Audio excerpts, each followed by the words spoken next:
எல்லாரும் பொங்கல் நல்லா கொண்டாடுனீங்களா? இன்று மாட்டு பொங்கல். அதையும் உங்க ஃபேமிலியோட இதே மாதிரி ஜாலியா கொண்டாடுங்க. அண்ட் மாட்டு பொங்கல் அப்படின்னு ஒன்னே தான் ஞாபகத்துக்கு வருது. இந்த மாடை வச்சு வீட்டுக்குள்ள இன்னைக்கு ஏகப்பட்ட சம்பவங்கள்லாம் இருக்கு. அதெல்லாம் என்னன்னு வரிசையா பார்த்துடலாமா? வா உனக்கு தரேன். Okay doctor. நமக்கு பொங்கல் மாதிரி அவங்களுக்கு இன்னைக்கு பொங்கல் செலிப்ரேஷன். சோ வீட்டுக்குள்ள ஃபுல் அண்ட் ஃபுல் ஜாலியா மட்டும் தான் போகும் அப்படின்னு நினைச்சு பார்த்துட்டு இருந்தோமா? ஆனா அது எப்படி விட்டுருவோமா நாங்க அப்படின்னு இந்த பிரவீனும் தர்பீஸும் சேர்ந்துக்கிட்டே பாடி ஷேமிங்க தாண்டி பர்சனலை தாண்டி பொண்டாட்டியெல்லாம் பிடிச்சி இழுக்க ஆரம்பிச்சிட்டாங்க. அதெல்லாம் பாக்குறப்போ நீங்க ரெண்டு பேரும் எக்கேடாவது கெட்டு சாவுங்க, எதுக்கே வீட்டுல இருக்கிற பொம்பளைங்க எல்லாம் இருக்கிறீங்க அப்படின்ற அளவுக்கு கோவம் வந்துச்சு. அப்படி அங்க என்ன ஆச்சு, எங்க இருந்து ஸ்டார்ட் ஆச்சு அப்படின்றதெல்லாம் கிளியரா பாத்துருவோம். Your time starts now.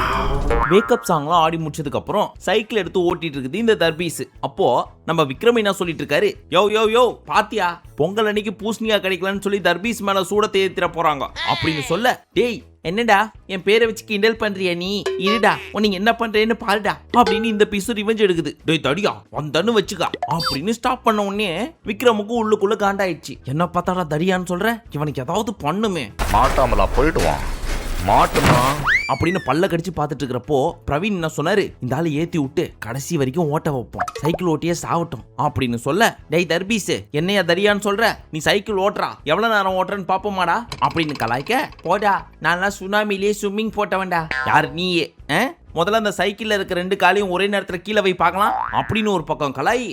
சின்ன பையன் சார். ஆனா அவன் அந்த மாதிரி பேசலையே, இவனடா சின்ன பையன். கோவில் படத்துல கோயிலுக்கு போவோம் சைட் அடிக்க மாட்டோம், அந்த படத்துல வர்ற சிம்பு மாதிரியே இருக்காண்டா அப்படின்னு கலாய்ச்சாலும் சீச்சி அந்த பாட்டுலாம் கிடையாது. புயலே புயலே பொத்தி வச்ச புயலே, அந்த பாட்டுல ஒரு வார்ப்பார் சோனியா அகர்வாலோட அந்த சிம்புடா நானு அப்படின்னு அங்கேயுமே கூச்சம் இல்லாம பேசிட்டு இருக்கு.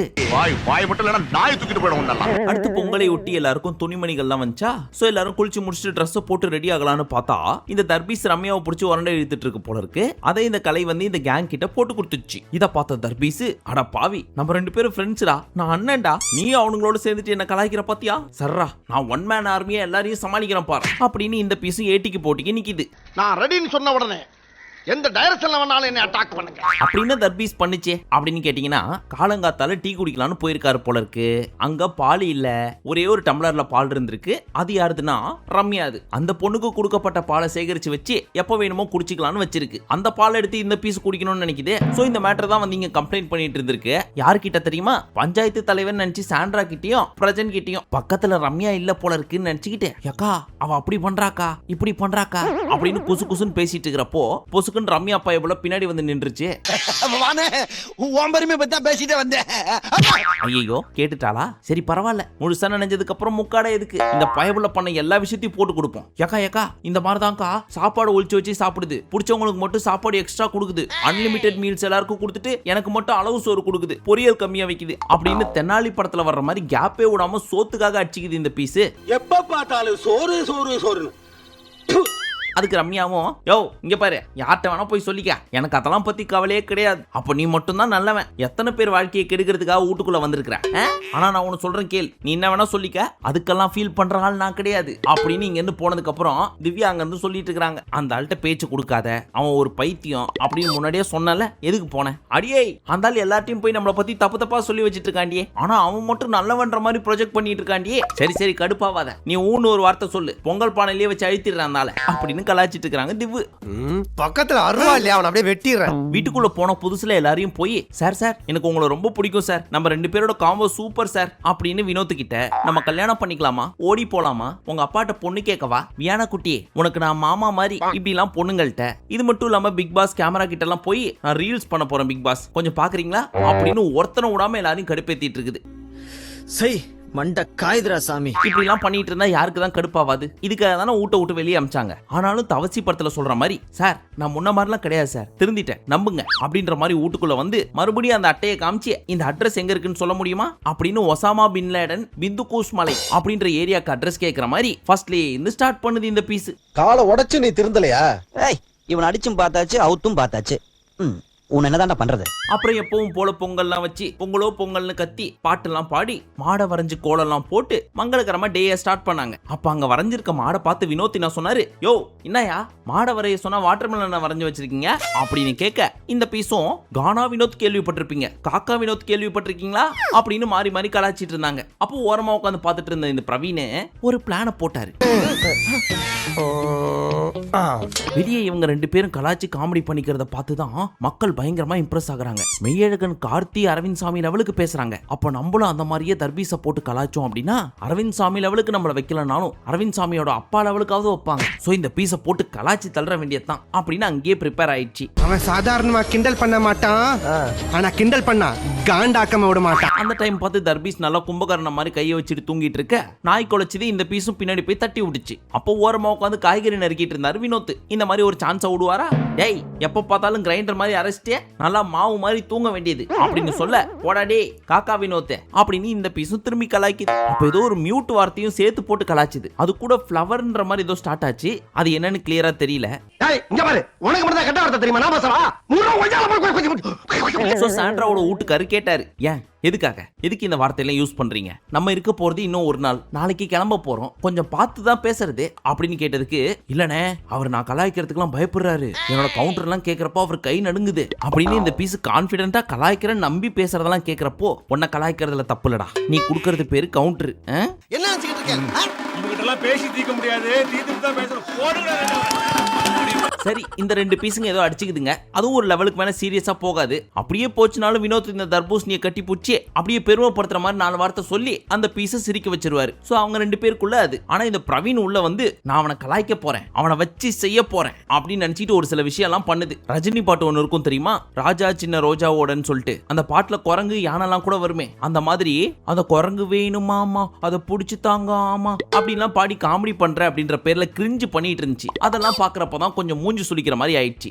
கிரிஞ்ச் ஆஃப் தி இயர் உங்களுக்கு அவார்டே தரலாங்க. எப்பறாங்கனே சூப்பர் கிரிஞ்ச், இந்த மாதிரி கிரிஞ்ச் நான் பார்த்ததில்லங்க. அது பண்றததான் பண்ணி தொலைக்குது. அது மட்டும் பண்ணாம ஏற்கனவே இந்த பீஸ் மேல கடுப்புல இருக்க வினோத்தையும் புடிச்சு இழுத்து வா மச்சான் ரெண்டு பேரும் சேர்ந்து கலாய்க்கலாம் அப்படின்னு கையை புடிச்சு சுத்தி தர்பீஸ் அடிச்சு பெரிய ஆள் ஆகலாம்னு பாக்குது. ஆனா உண்மையை சொல்லணும்னா வெளியில இருந்து உட்காந்து பாக்குறப்ப இந்த பீஸோட கவுண்டர் எல்லாம் பெருசா சிரிக்கிற மாதிரிலாம் இல்ல, கடுப்பா வர மாதிரி தான் இருந்துச்சு. அதனால இந்த தர்பீஸ் எந்த லெவலுக்கு போக ஆரம்பிச்சிருச்சு அப்படின்னா, உன் மூஞ்செல்லாம் கண்ணாடியில பாத்திருக்கியா, உன்னெல்லாம் உன் பொண்டாட்டி எது கல்யாணம் பண்ணுச்சுன்னே தெரியல, உன் பொண்டாட்டியே சந்தேகப்பட்டவன் தானடா நீ அப்படிலாம் பேச ஆரம்பிச்சிருச்சு. நான் என்ன சொல்றேன், இந்த ரெண்டு பீஸுங்களும் அப்படியே குடுமையை புடிச்சு வெள்ள தூக்கி போட்டுறது பெஸ்ட். ஏன்னா ஒரு நல்ல என்விரான்மெண்ட் அப்படியே நாசம் பண்ற மாதிரி நம்மள பல்ல கடிக்கிற அளவுக்கு கோவப்படுத்துதுங்க. எனக்கு வர ஆத்திரத்துக்கு சூளத்தாலேயே மூலத்தை வர வச்சிருவேன். ஃபைனலி விக்ரம் தான் வந்து சொன்னாரு, தயவு செய்து இப்படிலாம் பண்ணாதீங்க, நீங்க ரொம்ப பர்சனலா போறதெல்லாம் பாக்குறப்ப எங்களுக்கு அன்கம்ஃபர்டபுளா இருக்க போறது ஒரு நாள், சோ ஜாலியா இருந்துட்டு போவோமே அப்படின்னு சொன்னாலும் இந்த பீஸுங்க ரெண்டும் ஸ்டாப் பண்ணாம போயிட்டே தான் இருக்கு. அப்ப இந்த பிரவீன் என்ன தெரியுமா சொல்றாரு, இந்த கலைத்துறை அப்படின்றது எல்லாருக்கும் காமன். இந்த இடத்துல 3 படத்தை டைரக்ட் பண்ண பிரவீன் சார் இருக்காரு, ஒரு படம் கூட நடிக்காத துஷார் இருக்கான், ஒருத்தர் என்னதான் கலாச்சாரம் அசிங்கப்படுத்தினாலும் அது கலையின் பார்வையில பார்க்கலன்னா நீ எல்லாம் யாரு அப்படின்னு ஒரு விளக்கத்தை கொடுத்துட்டு இருக்கு.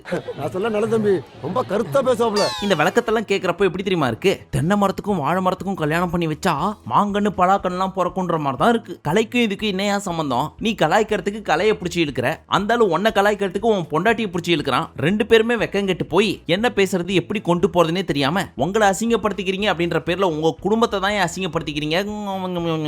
இத ஒரு பாயிண்ட்டுக்கு மேல கொண்டு போனோம்னா ஷோ நல்லா இருக்காது. அதனால நம்ம பொங்கல் செலிப்ரேஷனை ஸ்டார்ட் பண்ணுவோம் அப்படின்னு சொல்லிட்டு எல்லாரையும் உட்கார வச்சு மொத்தம் 4 டீமை இவங்களையே பிரிச்சுக்க சொல்லிட்டாங்க.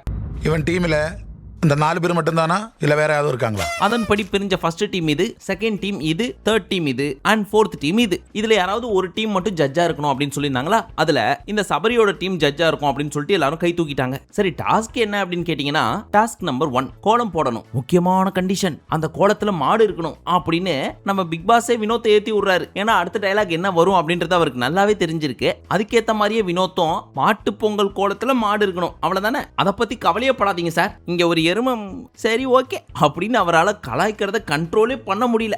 தேவையில்லாம அந்த வார்த்தையை வாயிலிருந்து வர வச்சிடாத. ஆனாலும் அவர் சொல்ல வர்றது என்னன்றது நமக்கு நல்லாவே புரிஞ்சு போச்சு. அதுக்கேத்த மாதிரியே கேமராவை திருப்பி காட்டினா ஒயிட் கலர்ல யூனிஃபார்ம்லாம் போட்டு ஒருத்தர் உட்காந்துட்டு இருக்காரு. அவர் சொல்ல வந்ததுக்கும் இதுக்கும் பர்ஃபெக்டா சிங்க் ஆச்சு. வினோத் டீம்ல அப்படியே மாடை வரைஞ்சிட்டு இருந்தாங்களா, அப்ப வினோத் மட்டும் மாடு தானே இப்ப பாரு அப்படின்னு இந்த தர்பீஸை பார்த்து வரைஞ்சிட்டு இருந்தாரு. அதுக்கேத்த மாதிரி அந்த பீஸும் பீன் பேக்ல காலை நீட்டிட்டு போஸ் கொடுத்துட்டு உட்காந்துட்டு இருக்கு.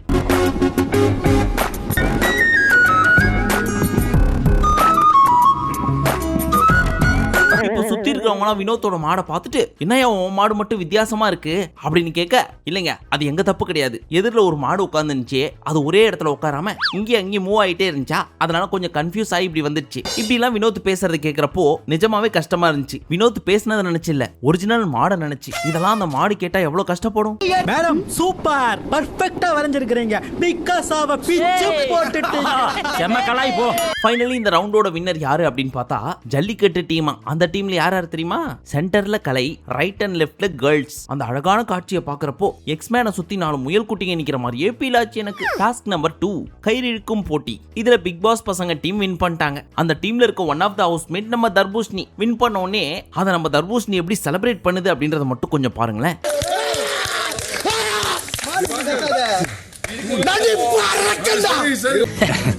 அவன் ரொம்ப சந்தோஷப்பட்டான்னா பைத்தியம் ஆயிடுவான். ஆமாங்க. அடுத்து எல்லாரையும் சுத்தி உட்கார வச்சு இன்னைக்கு உங்களுக்கு ஒரு வீடியோ போட போறோம். அதுல என்ன இருக்க போகுதுன்னா, வீட்டுக்குள்ள நீங்க பண்ண வேடிக்கையான தருணங்கள் பாக்குறதுக்கு தயாரா அப்படின்னு சொல்லிட்டு ஒரு ஏவி போட்டாங்க. அதுல மோஸ்டா பாத்தீங்கன்னு வச்சுங்களேன், நம்ம தர்பீஸ் தான். ஓ, அந்த அளவுக்கு தர்பீஸ் மத்தவங்கள போட்டு கலாச்சாரா அப்படின்னு கேட்டீங்கன்னா, இல்லை, தர்பீஸை போட்டு வினோத் கலாச்சாரம் தான். அந்த வீடியோல 50% இருந்துச்சு. இல்ல 80% இவங்க 2 பேர் தான். ஆனா அதுல எங்கேயுமே பாத்தீங்கன்னா இந்த சாண்ட்ராவை மட்டும் காணும். பாவம், அவங்களை காமிக்கிறதுக்காவது வேடிக்கையான தருணங்கள்னு போட்ட மாதிரி வெம்பி வெம்பி அழுத தருணங்கள் அப்படின்னு ஒண்ணு போட்டீங்கன்னா அதுல எங்க அக்கா கண்டிப்பா இருக்கும். என்னக்கா சொல்ற?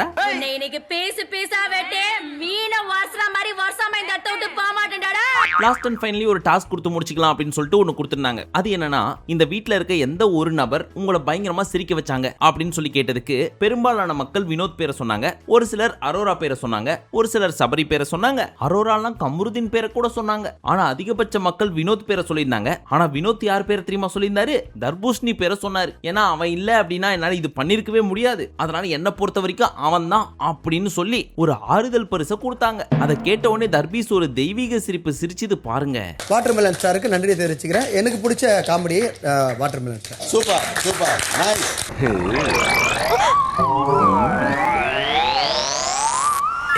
பட் இப்படி சீரியஸா பேசிட்டு இருக்கிறப்ப அங்கேயும் இந்த பிரவீன் குறுக்க ஓடி போய், ஆமாண்டா நானும் ஒன்னு சொல்லியே ஆகணும் அப்படின்னு முந்திரி கோட்டை மாதிரி கிரிஞ்சு பண்றதுக்கு வாண்டடா போயிட்டு இருக்கு. அதெல்லாம் பாக்குறப்போ யாராவது இந்த பீசி கிட்ட கொஞ்சம் சொல்லி, நீ பண்றது காமெடியா இல்லப்பா, கிரிஞ்சா இருக்குப்பா, கொஞ்சம் ஆர்வ கோளாறு அடக்கிட்டு எமோஷனை கட்டுப்படுத்திட்டு மூளையில கொஞ்சம் உட்காருப்பா அப்படின்னு சொல்லி புரிய வைங்க.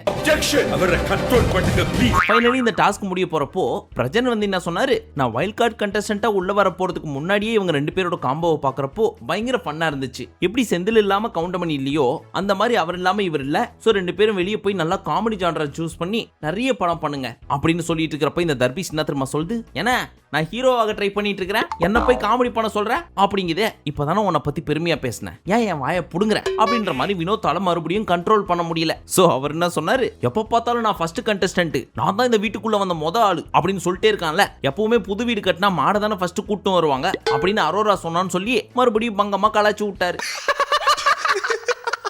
உண்மையிலே இந்த தர்பீஸ் என்ன நினைச்சிட்டு இருக்குன்னு சத்தியமா புரியல. நம்மள நிறைய பேர் இன்டர்வியூ எடுக்கிறாங்க, ரீல்ஸ் பண்ணா பாக்குறாங்க, வியூஸ் நிறைய வருது, கமெண்ட்ஸ் நிறைய வருது, நம்ம ஏன் ஹீரோவா நடிக்க கூடாது அப்படின்னு மனசார நம்புது போல இருக்கு. இத்தனை பேர் கமெண்ட்ஸ் பண்றாங்களே, அந்த கமெண்ட்ஸை ஒரு டைம் படிச்சா கூட இதுக்கப்புறம் ரீல்ஸே பண்ணக்கூடாதுரா அப்படின்ற எண்ணம் தான் மத்த மனுஷங்களுக்கு வரும். ஆனா இந்த பீஸுக்கு மட்டும் ஆகா எத்தனை கமெண்ட்ஸ் எத்தனை வியூஸ், இதுக்காகவே நம்ம ஹீரோவா பண்ணோம், நம்ம ஒரு ஹீரோ மெட்டீரியல் அப்படின்னு முழுசா நம்பிக்கிட்டு போன் கேமராவை சாவடிக்கிறது மட்டும் இல்லாம நம்மளையும் போட்டு சாவடிக்குது. தயவு செய்து இந்த டாக்டரை கூட்டு போய் ஏதாவது நல்ல டாக்டர் காமிங்கப்பா. இவனை இப்படியே விட்டா ஊர்ல இதே பண்ணிட்டு தெரியுமா?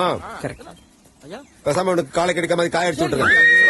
எல்லாத்தையும் கேட்டு முடிச்ச நம்ம பிக் பாஸ் ஃபைனலி என்ன தெரியுமா சொன்னாரு, இத்தனை சீசன் நான் இருந்திருக்கேன், ஆனா என்னையே சிரிக்க வச்சது நீங்க தான் அப்படின்னு சொல்லி வினோத் பேரை சொன்னாரு. அதுலயும் அந்த தாய்லாந்து மேட்டர்ல தான் தலைவர் கண்ட்ரோலே பண்ண முடியாத அளவுக்கு சிரிச்சிட்டாரு. உண்மையாவே வினோத்துக்கு நல்ல ஒரு டேலண்ட் இருக்கு. அதை கரெக்டா விஜய் டிவி பயன்படுத்திக்கிச்சுன்னா விஜய் டிவிக்கும் நல்லது, இவருக்கும் நல்லது. அதெல்லாம் இந்த ஊர்ல எவனுக்கு தெரியுது, ஐடியா இல்லாத பசங்க. லாஸ்டா எபிசோட் முடிய போறதுக்கு முன்னாடி தர்பூசணியை கூப்பிட்டு திவ்யா என்ன சொன்னாங்க, இங்க பார் உன்கிட்ட பேசுறதுக்குலாம் எனக்கு விருப்பம் கிடையாது, ஆனா வந்த புதுசுல என்ன நீ சிரிக்க வச்ச, அதை நான் சொல்லணும்னு நினைச்சேன், அவ்வளவுதான், இதுக்கு மேல உன்கிட்ட பேசுறதுக்கு எனக்கு ஒண்ணும் கிடையாது அப்படின்னு சொல்லிட்டு போறாங்க. ஏன் போன் நம்பர் வாங்கி வெளியே போய் பேசக்கூடாதா, பேசினா கோச்சிப்பீங்களா அப்படின்னு பின்னாடியே போய் நின்னுட்டு இருக்குது. ஏதோ அந்த பொண்ணு ஒரு காம்ப்ளிமெண்ட் கொடுக்குதே, அதை வாங்கி பாக்கெட்ல போட்டு வச்சு போன் இல்லாம இதான் சாக்கு, நம்ம டார்லிங் நம்மள்ட்ட பேச ஆரம்பிச்சிச்சு, எப்படியாவது நம்பரை வாங்கி கரெக்ட் பண்ற வேண்டியதான் அப்படின்னு நினைக்கிறதெல்லாம் ஓகே. ஆனா நம்புது பாத்தீங்களா இந்த பீஸ், அந்த நம்பிக்கையில தான் இந்த பாடி இன்னும் உயிர் வாழ்ந்துட்டு இருக்குது. ஏடா டேய், உன் கான்ஃபிடென்ட்க்கு ஒரு அளவே இல்லையா? அவ்வளவுதான், இன்னைக்கு மோஸ்டா எல்லாரும் கிளம்பிடுவாங்க. இதுக்கு முன்னாடி சீசன்லயாவது 5 பேர் 6 பேர் இருந்தாங்க, ஆனா இந்த சீசன்ல வெறும் 4 4 பேர் தான் இருக்காங்க. அவங்கள வச்சு சனிக்கிழமை எபிசோடு எப்படி ஓட்ட போறாங்களோ வெயிட் பண்ணி பார்ப்போம். மீண்டும் உங்களை இன்னைக்கு மாட்டு பொங்கல்ல உங்களுக்கும் உங்கள் குடும்பத்தினருக்கும் இனிய மாட்டு பொங்கல் நல்வாழ்த்துக்கள். ஜாலியா குடும்பத்தோட கரும்பு சாப்பிட்டு OTTல படத்தை பார்த்து என்ஜாய் பண்ணுங்க. மீண்டும் உங்களை நாளை காலை சந்திக்கும் வரை நன்றி, வணக்கம், நமஸ்தே, நமஸ்கார்.